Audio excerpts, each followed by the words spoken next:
George and Pauline Gunner have come to us from North Bay, Ontario, where they live. George is the director of Aboriginal Ministries in the Western Ontario district of the Pentecostal Assemblies of Canada. It's an umbrella for 25 churches. George, you are also a senior pastor. Your church is House of All Nations. North Bay, yes.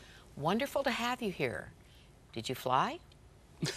We just flew out of Winnipeg to Toronto. Yeah. You did. Yeah. I mean, we're chuckling now, but we've got a story of a miraculous survival of a plane crash. Yes.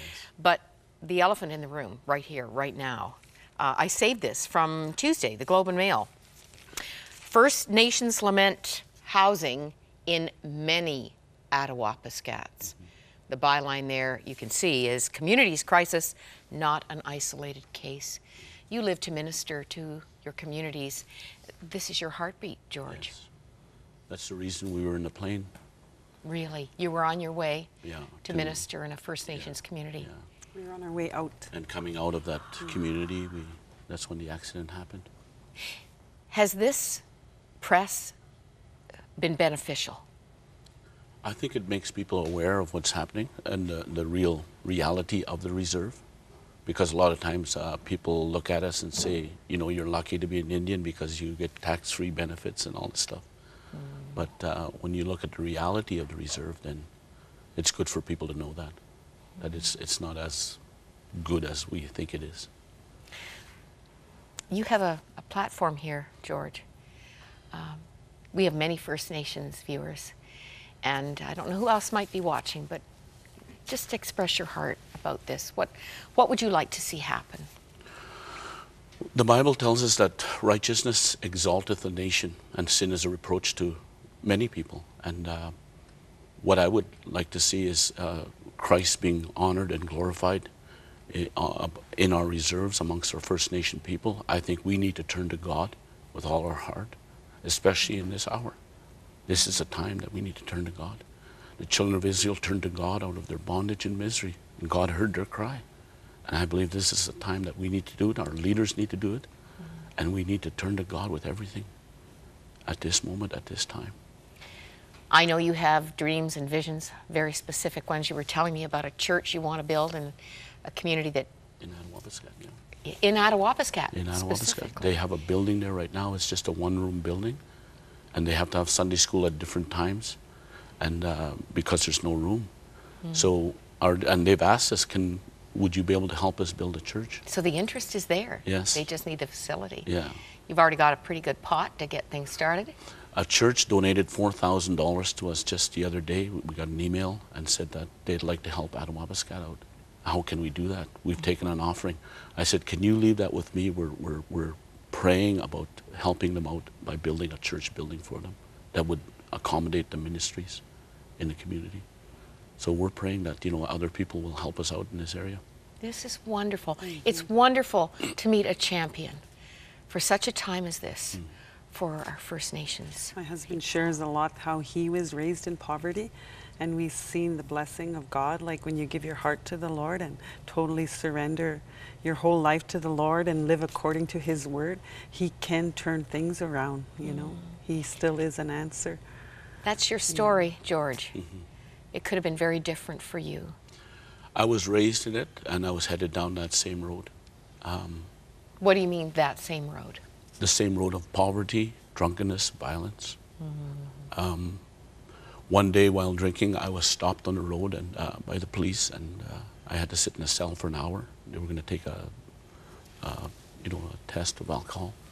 And it was there while looking through the bars that I realized, where am I leading my children? And my children were still young then, 8-year-olds. And it was then I really began to think about God, and that I needed God in my life. And within a month, I became a born-again Christian. And I was made at 22nd, 1984. And we've served the Lord from that moment on. Not that we haven't gone through hard times, there's been struggles, but we've hung on and we've served God through that time. You got a new husband, Pauline, didn't you? Yes, amen. Did you similarly struggle with a lot of baggage? Were you already a believer? No, we got saved 10 years after we've been married. But You were right behind him then. oh yeah, we We both got saved at the same time. Yeah. Okay. I thought about, because there was revival in Moose Factory when Where's Moose Factory? it's on the tip of James Bay. Okay. Yeah, and there was revival in our little community there, and two of my brothers had gotten saved, and one is the same age as my husband George, and he was always telling us, you know, that we should get saved, and we kind of ran away to Alberta, you know, and Because of that? well, he always says that's probably part I of the think that's reason, because he probably why we didn't, left, you know. yeah. But me, I always kind of wanted to do it, but he would say, "Oh, don't go over there," like, you know. And so when we moved to Alberta, and then that's when that happened. Like, I like the idea that we were moving away just to get away from. I just wanted a different way of life, and you know, but you know, that same kind of life was over there. So then when he got stopped and picked up, and you know, we gave our heart to the That Lord. was a crisis point. Yeah. How did those brothers feel about the news? I'll bet they were pretty excited. Well, actually, one of my brothers did come out because I had called him. I thought I was calling my younger brother, and I ended up calling my older brother, and I told him that George was in jail, because when they called me and they said, "We have your husband here, can you come and pick him up?" And I said, "No," I was so upset, "just leave him there." And then after You were angry at him. Yeah. Then after I got off the phone, I was just crying, and I thought I was calling my brother, and my younger brother, and I ended up calling my older brother, and he prayed with me, and he told me, "Go and get him." And they came out to visit us, actually, and he found us a church to go to, like, because he was already saved, and he said, "We're going to go to church," and you know, we just talking about the Lord and the goodness of Him, and just being with them. You know, we realized then that we wanted that too. You wanted Jesus Yeah. on the inside. Yeah. And then a choice to be a pastor. Yeah. Yeah. That's head turning. I had an experience with God one night where he, just like Jacob did, where he called me, and I knew he was calling me into ministry. And I didn't want to. At that time, I was involved with the ministry, helping out. I was an elder in the church, and I said, "I'll do that part, but not this other part." But God was calling me into the ministry, and it was later on that morning that I finally relented and said, "Okay, Lord, I'll do what you want me to do." And then we began the church, 1989, in Moose Factory, Ontario. Well, you know, we moved back from Stony Plain, Alberta, back to Moose Factory 1 year after we got saved. Yeah.